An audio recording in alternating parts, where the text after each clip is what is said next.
Hello, everyone. Delia, I'm going to let you start because a while ago I was like all crazy started without you, so go ahead. Hello again for those of you repeaters.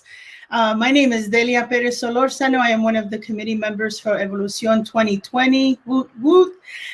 This is Socorro, Dr. Socorro Guadalupe Herrera. I think it's important that I share our first connection, and I forgot to mention this in the last session, but Sabina Gonzalez was the ESL director at KCK, and she brought in Dr. Socorro and awesome BDI, biography-driven instruction, and strategies for the classified staff who are probably in this room as well. So shout out to Ritz and Cindy and the whole migrant program from 2011.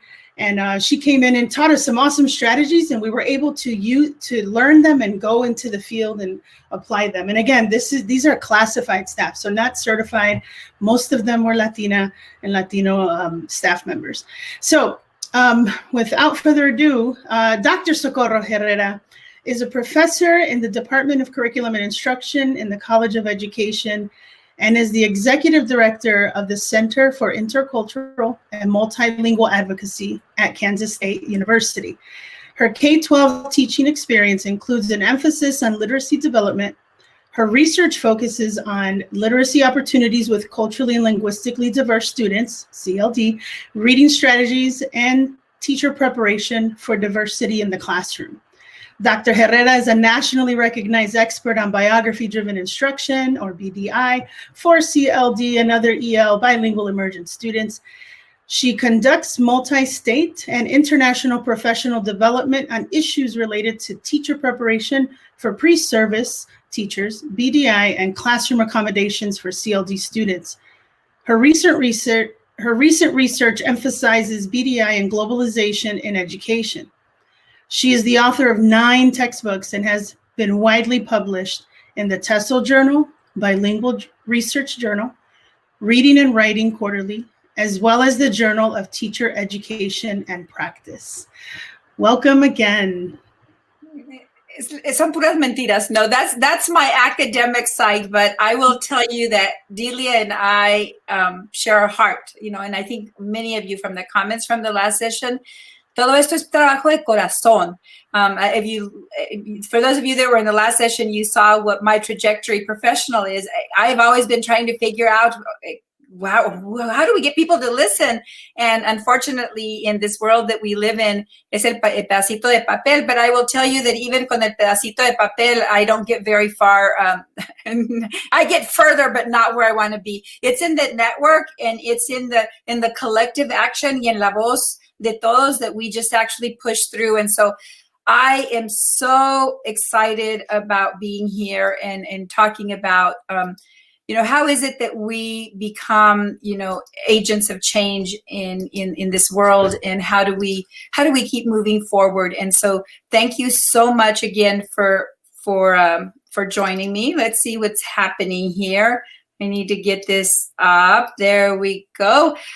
So I hate that I can't see even Delia because I'm talking to this screen, but we are the ones we've been waiting for, each and every one of us. And so the title of today's session is Civic Rights and Engagement in Latinx Teachers as Agents of Change. And I'm going to tell you a little bit about the whole idea of civic rights as we go through the session. So contextualizing the session, what are we going to do? We're going to situate how our history impacts our policy, power, and professional practice a little bit. This is what you got before, plus for those of you that are joining for this session also, and recognizing our own positionality and identity within the current global sociopolitical context that we work with, and then deconstructing our practices for thinking beyond. And so, so I called my daughter and she said, "Mama, it's not civic rights, it's civil rights." Oh my gosh, was that a typo? And I said, "No, mija, it wasn't a typo." I said, our civil rights are now under threat. And I said, and really our civil rights in schools have been under threat for many decades. I said, so I wanted to say that, if we don't take on that civic responsibility, that participation, that we stand to lose the rights. We have that right to be civically engaged and to participate in this world because we are given those civil rights. And so if we don't go out there, there is a threat against all of us, and particularly our Latinx community, to lose those civil rights. And so therefore, if civic engagement and leadership as Latinx individuals, and it's hard, it will hurt your gut, your heart, your physical being, but that collective action to these public concerns that we have right now is what's instrumental to democracy. I'm going to pause there. I'm not going to do as many like going out as I did before, but what are your thoughts about that? What I just said, what are your thoughts given our current political, sociopolitical climate, given the culture of our schools, this testing agenda that Jose talked about? Because I love that he said, I wasn't always woke and I wasn't always politically aware. And I would say that we stay so much in our work that we do and in our community and our families that yes, sometimes we're not politically woke, but right now, in order to move forward, we are going to have to stand our power and be woke. So, ya me callo. Tell me a little bit, what did you just hear? And not in this slide, but the one that was previous to this. What did you just hear about that civic engagement, that civic responsibility, and that threat against our civil rights? And so let's talk about that just for a minute. I'm going to stop sharing.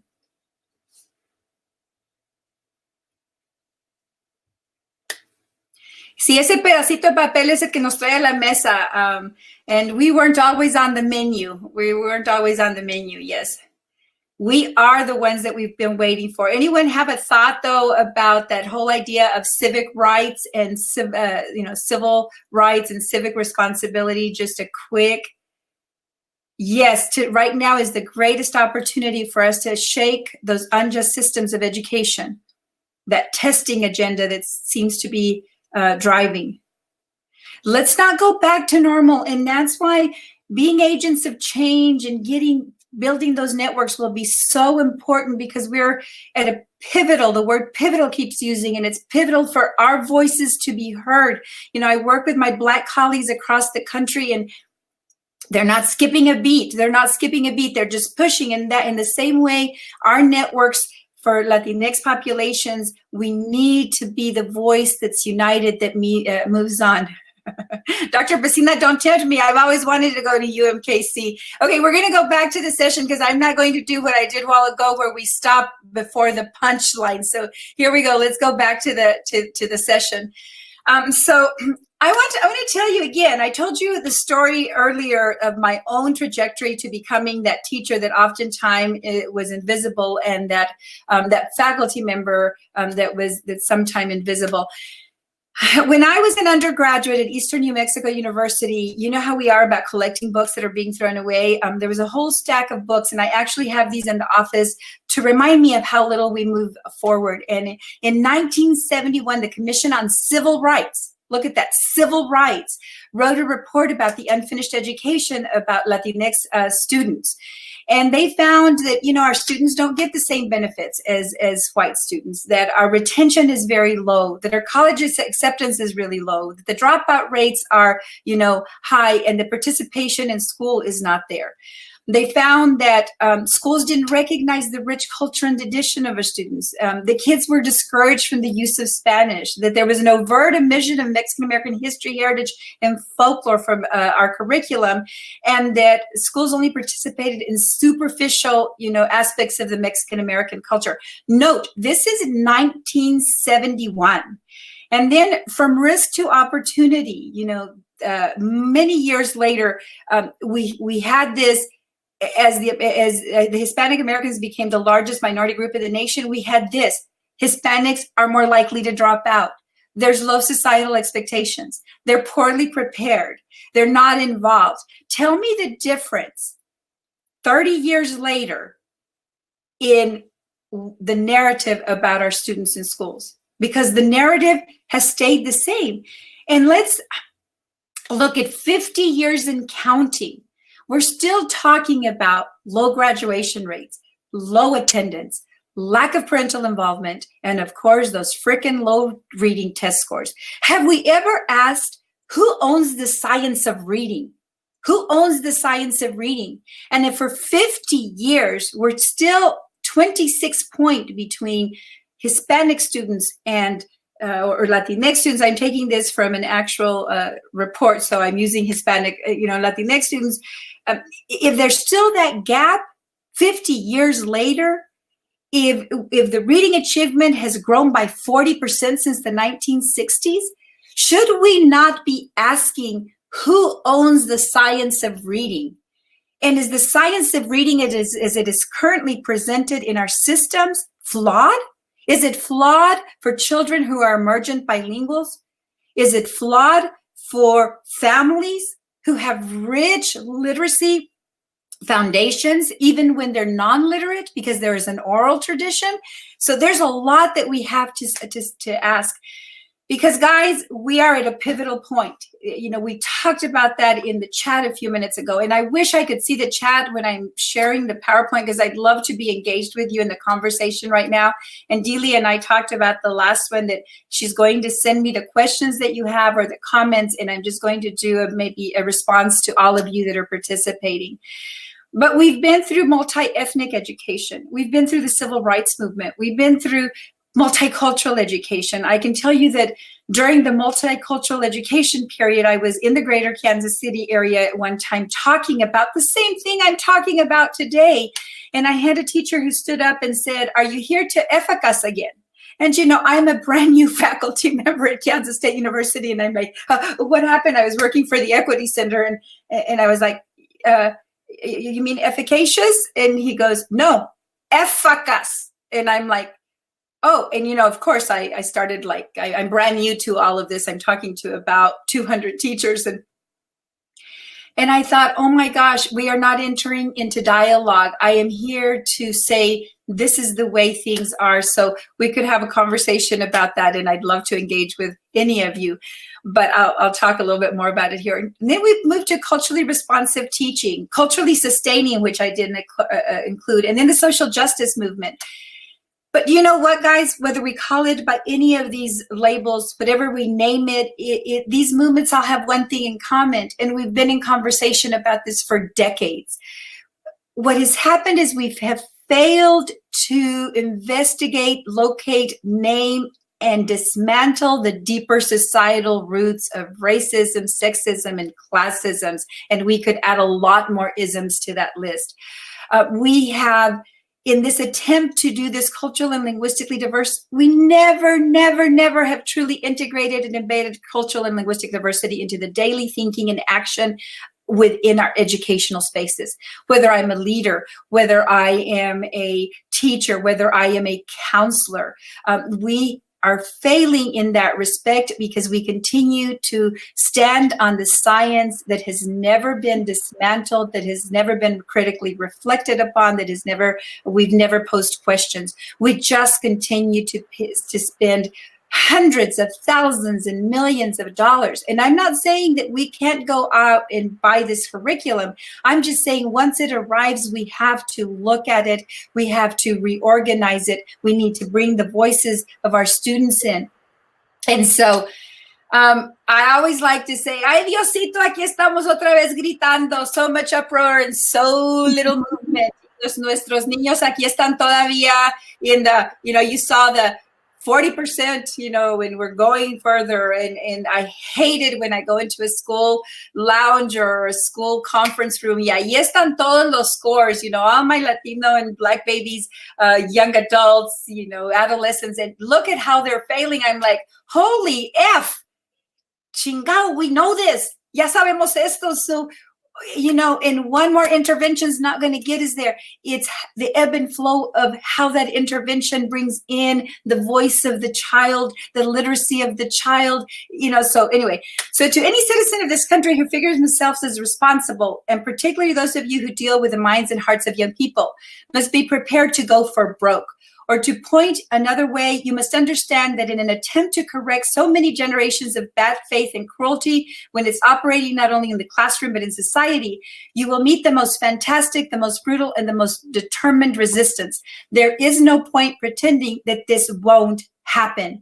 If I had had time in the last session to talk about the voices of those 100+ educators who find themselves in the state of Kansas, in the communities from where they came, they will tell you that their resistance is real, that their invisibility is real, that their pain is real. In this session, this previous session, people said, I've thought about quitting. How many of our Latinx teachers think about quitting? Not because of their craft, not because of their passion, not because of their art, but because of the system that doesn't allow them to breathe. And I'm going to stop there because that I just like, estoy loca con esta cosa. I'm glad you guys, I'm preaching to the choir, but at least can you give me an amen from the choir? I'm going to stop sharing and see what your comments are, because I hate that I'm not being able to see that. And then we'll come back to the session. I just created a poll with that question. Have you ever thought about quitting? And also, Dr. Herrera, please check the chat. It is amazing. Yes, Carla, COVID has exposed so much that we all knew that was there. And Latanya, we can't let COVID pass without making fundamental change. How will we create this network so that we can all hold on to each other when those oppressive systems are pushing so hard against our heart and our soul? Me van a hacer llorar, because like I said, I'm preaching to the choir, and I think that now is the time. You know, Sabina Gonzalez and I have been on this journey together for so long. She has always stood her power. She's a brave, and I think that came from the modeling of her mother, who has been doing it forever out in Garden City. And Delia stands her ground, but she'll talk to you about how sometimes she thinks about leaving. She talks about how it is that sometimes we are pushed against each other, and so yes, we need to validate each other. It's in that we will create our networks, que nos vamos a levantar uno a los otros. And so, not going to allow society and the politics and the cultures of any system, whether it's any oppressive system, to allow us to quit. We are the lifeline to our students. We are the lifeline. We are the breath of fresh air when we're there. And I heard that a lot. Actually, I'm going to go now, because you're going to hear in Jorge's story that you're going to see that we didn't see in the last one. You're going to see what it is that keeps him going, So let's continue. And remember, Delia, to let me know when it is that I need to, when I need to take a break. And so the invisible side of many of our attempts, to address those civil rights is that changing the laws is not enough. Changing the laws is not enough, because there are ways for systems to be able to work around those lies. So there's an invisible side to our many attempts to do what's right for students and families and communities. And so we have to figure out how it is that we move. And it begins with how it is that we practice democracy. I love that Sandra Day O'Connor says the practice of democracy is not passed down through the gene pool. It must be taught and learned anew by each generation of citizens. And the work that we do as agents of change within schools not only pushes against an oppressive system, not only educates other teachers who may not know how it is to set up conditions for culturally responsive, culturally sustaining teaching, but it also brings us in front of kids that if we dismantle the curricular oppression that's there, and we provide those opportunities for dialogue, for opinion, for articulating our view, for being present historically, we begin to create a generation of citizens to develop that democracy that we need. So our identities evolve, yet our mindsets and actions in schools remain the same. Why? When will the dismantling begin? What actions are presented in your practice to disrupt or dismantle oppressive pedagogy? Where do we derive our action in pushing the boundaries where we listen and enter into uncomfortable dialogue? Do we examine our prior experience and socialization in ways that can impact difficult conversations? Or if you were in the last session, do we become invisible and hand the clicker over to someone else, because we know that one lone voice in that particular place will erase us and we will no longer be present? And we could talk about the people who leave the public school because they can no longer take the psychological dimension of, and sometimes even our health. So we saw this before, we're not prepared to become agents of change. It's in that positioning ourselves and becoming that we begin to rewrite our pedagogical map so that the pathways, processes, and civic engagement that have the potential of addressing the inequity we find in educational systems begins. And so I'm going fast because I'm not going to run out of time this morning. And the why of our positionality, because the trauma of exclusion, assimilation, colonization, racism, and lower expectations affects communities and families for generations. That, as well as that we continue to grow. So I'm going sociopolitical challenges and threats. Here's a poll, Delia. Think through the issues below. For each, decide if it is a challenge or a threat to your agency and a threat to our civil rights. The sociopolitical climate of the nation, the culture of your leading and teaching context, the space you currently find yourself in your profession, the lack of funding for appropriate services, or the silent voices of Latinx educators. So what are the challenges and threats to our agency, to our civil rights today? I'm going to leave this up, Delia, so you can do the poll.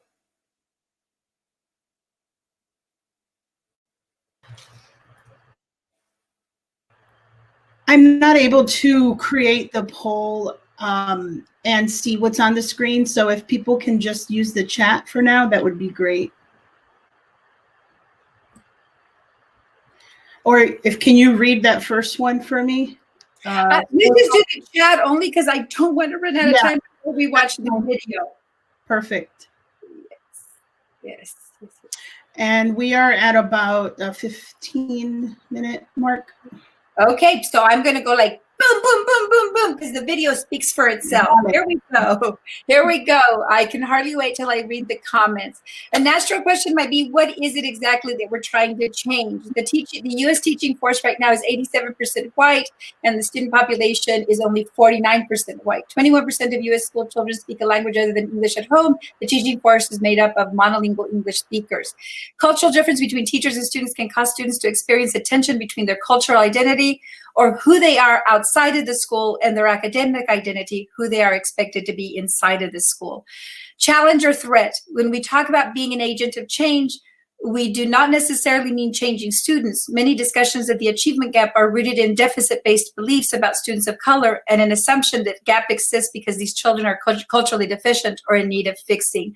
I remember earlier in the other session, for those of you that are attending, I have spent a lifetime thinking whether it was my own reality that needed fixing and whether I was just one of those outliers. The number of people in the state of Kansas who have said to me, but you're not like them, it has floored me as I've been out in the world.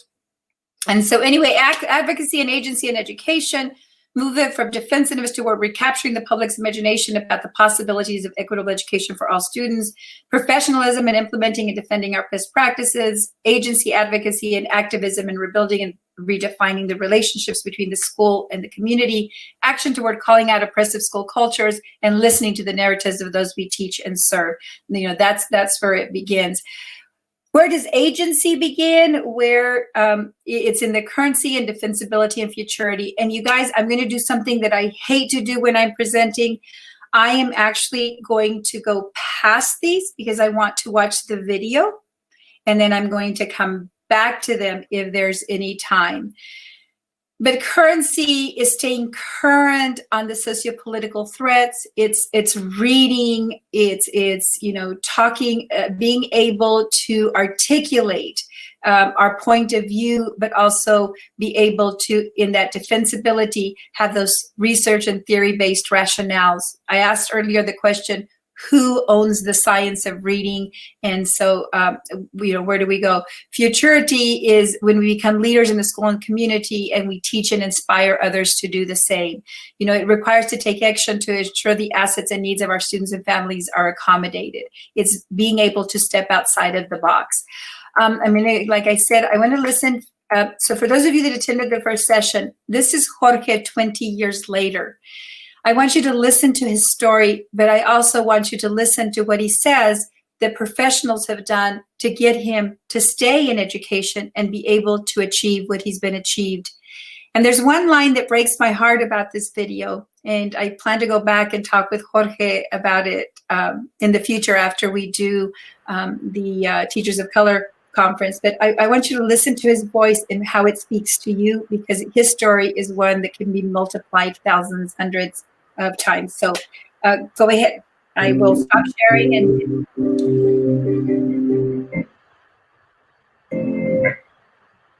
My name is Jorge Estrella, and I am the director of the Student Achievement and Resources Center at Dodge City Community College. I moved to Dodge City when I was 13 years old, back in 1993. My dad had been living in Dodge City since 1980. He brought his wife and 4 children to Dodge City, Kansas. And that was one of his desires, to bring all of his family so we could get back to living together.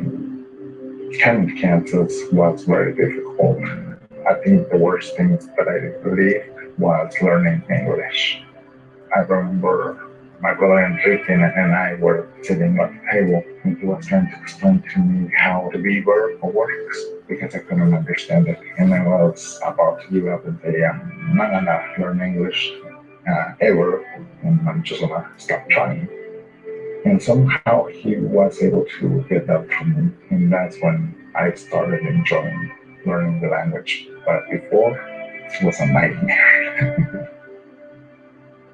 When I came to K-State, it was very difficult because I didn't know the system that I was going into. I knew that it was going to be different. I knew that I was going to be by myself. And even though I felt that I was mature enough, I knew that I didn't know a lot of the things that were needed to be successful. So with Jorge, he struggled, as one would when you come in as a high school student and then immediately go off into college. He's taken all of those hardships, all of those cargas, all of those experiences, and has turned them into gifts where he can now sit across from a student that he's advising and talk with conviction about how it was that he became successful. And he talks with his high school students about, just because you don't write now in English doesn't mean you won't do it in the future. Because you have that native language, you have that gift, utilize it. You can write in Spanish, you can read in Spanish, and eventually those skills are going to transfer into English. He has taken all his history, all his experiences, he has put them in a package where now he has something to share with students that's real.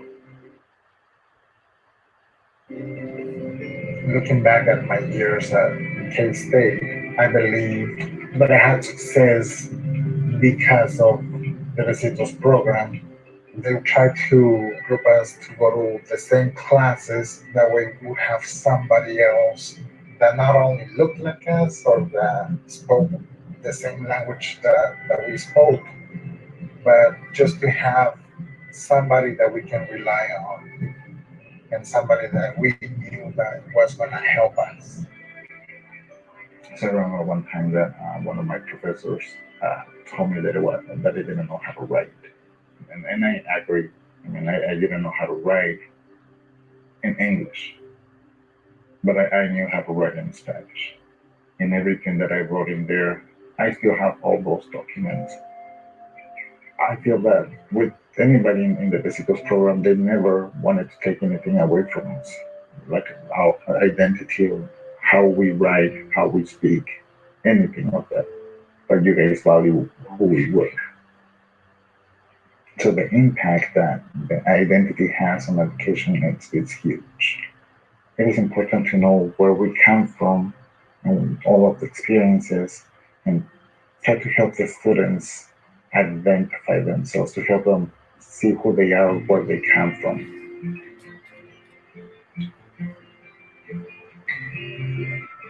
After I graduated from Kansas State University, I started working at Dodge City High School, and I was there for 10 years before moving to Dodge City Community College. I am in charge of the ESL program at the college, and our main focus is to help students transition from the adult learning center or the high school with limited English and help them learn the language so they can start taking regular classes and work with their associates or their degree. I think the reason that I feel that I'm being successful in this position is because I focus my energy on the students and not on changing the system. As long as the students are being well served and that they get whatever they need to, I think I'm doing my job. All of my students know my family. They know my wife, they know my kids, because I always bring them to class. I would like to expose them to different languages, different cultures, and I hope that when they spend time with me in my work at the college, that they are exposed to those things with my own students that are from different cultures, different languages. I remember my dad, he was not very knowledgeable about school. I think he completed third grade in Mexico, but that didn't stop him from supporting us. My father, he was never there for school events, but he always pushed us to do whatever we wanted to do. And I remember him telling me that he didn't understand what I was doing, but if that's what I was wanting to do, then that he was gonna support me. We have this ring that says Excel. He worked there for 46 years, and he gave it to me on my graduation day, and I carried everything. You know, with Jorge and with many of our Besito students, family was the driving force. Many of our Besito students, including Jorge, saw their families really work hard to help them get an education. When his father retired from the beef packing plant, he gave him the ring as a symbol of how proud he was and how his dream for his children had come true. I listened to when Jorge shares that story, and I see in him a love and a satisfaction in that he was able to attain through his dad's hard work what many others don't. And so he appreciates that symbol in a way that reminds him every day why he does the work that he does.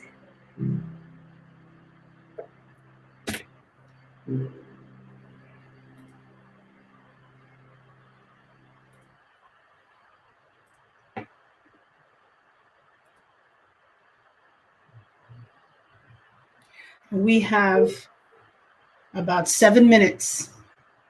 Okay, so let's go back.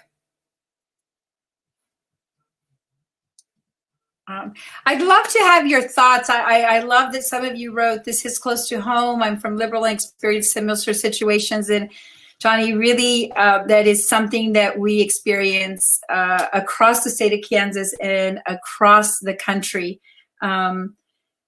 The Besitos program was only for education students, but we could, our hope is that eventually some university opens it up so that all students are touched. And so I am going to go back to the PowerPoint and finish up. Yeah, because I do want to have some question posing. So, you know, from critical consciousness to transformative agency, how is it that we become agents of change? We as teachers, as leaders, as professionals, I'm going to go ahead and read the definitions in case you haven't heard what transformative potential is defined as levels of consciousness and action that produce potential for change at one or more socio ecosystems, individual and institutional levels. drawing on our own Latinx narratives and identity, recognizing the intersectionality of our biography, that if we grew up in liberal, we're going to have a very different narrative than if we grew up in the Argentine school district, that if you grew up in Portales, New Mexico, you're going to have a different narrative than if you grew up in San Antonio, because that intersectionality of who you are and how you position yourself in a space becomes more psychologically. You have to work through a whole lot more. Remember, we spend a lifetime coming up with that identity and figuring out our narratives.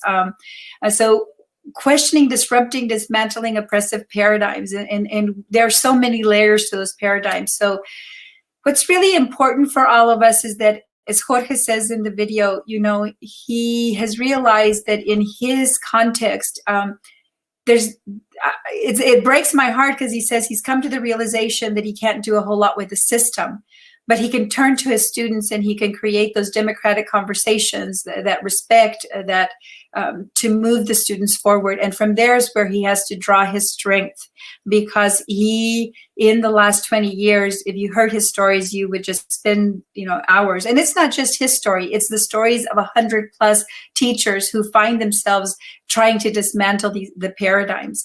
And having, every once in a while, one of them will say, sometimes I just want to step back in line and follow the line. And then I'm reminded of the seminar, Dr. Herrera. I'm reminded of all that you said, that we would come against barriers and it would make us feel less than, and that people would laugh about our accent, and that people would say that you can't write because in your trajectory, 100 people told you couldn't write. And one teacher said, you don't know where the commas go, and you write just like a Mexican. You go and go and go. But there are these individuals who are called editors who don't have ideas, and your writing will improve over the course of your lifetime, and it did. So understanding that at any level of action towards equity is an act of mutual respect. That teacher respected my potential, my assets, and moved me forward. So we're together on this journey, guys. Teachers who are agents of change seek not only to address these inequities, but also the forces that created them and serve to maintaining. Our communities of practice have to come together with this common concern and interact regularly. Find your villages. Support us in shuffling the deck, because and I feel like bawling even though I'm not in the same space, but I can almost feel your energy virtually. You are the ones we've been waiting for. Remember that fire can warm or consume, water can quench or drown. Wind can caress or cut, and so it is with human relationships. We can both create and destroy, nurture and terrorize, traumatize and heal each other. And we're at a point right now in our lives where we must work together to heal what oppressive systems have put upon us for many, many decades. And we must heal our children who might hear a positive narrative when they're in our space, but outside of our space, they're inundated by the media, by counselors, by teachers who maybe are not educated and have not arrived. So moving forward together is a non-negotiable. I thank you for joining me today. And like I said, if there's any question, anything that you call, an email. I'm in Manhattan, Kansas, and let me tell you that for 25 years, if I didn't go out and see Delia, if I didn't go out and see Sabina, if I didn't go out and see Martha, in Dodge, or many of our Besito students, my cup would have already been completely empty. So thank you to all of you, and maybe once this COVID-19 craziness passes, we can connect and see each other. So anything else, Delia, if you want to join us now? I think I finished in time. See me? Yes, we are done. It is 11. It's about 30 seconds away from 11:45. I'd just like to echo what everybody's been saying. Thank you so much. Shout out to Trinity Snyder, new teacher in KCK. And I'm seeing a lot of love here for you, Dr. Herrera. Yeah, stand your power. That's the saying for all of us from Jose. Stand your power, and remember, we weren't always woke. We've got to get into that political I hate political spaces, but I'm in there now. I have Shabina Kavimandan, who kind of like says, jump off the ledge. Yeah. Somebody will be there to catch you. And Sabina, I miss you in Kansas. I miss you. Poder Latinx, yes. And so, besitos a todos, and we shall again. Bye. Adios. Adios.